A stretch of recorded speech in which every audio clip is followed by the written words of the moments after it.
سلام بچه ها، من کیان فرمانشدی هستم از دبیرس دکترسا B1. اومدیم برای تو تمرین صفحه 17 سوال 3 رو حل کنیم.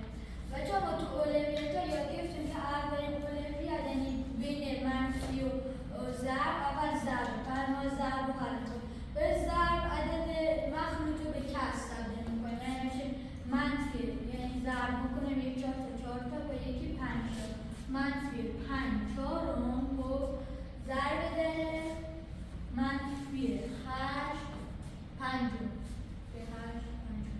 خب تو ضرب ممکنه ساده کنیم، 5 رو بر 5 ساده میکنیم. اینجا منفی 4 یا منفی 5 یا منفی 5 چهارم یکی 4 رو بر 4 تقریبا 4 1 منفی 8 بر 4 میشه 2 مثبت، چون که ما اینجا 2 تا منفی داریم میشه مثبت و جواب اینجا شد مثبت 2. بعد از که این قسمت رو حل کردیم اینجا میشه اینم جمع به کسر تبدیل میکنیم. منفی 1 و 2 سوم میشه 1 تا 3 تا با 2 تا میشه 5 سوم منفی 5 سوم به اضافه 2.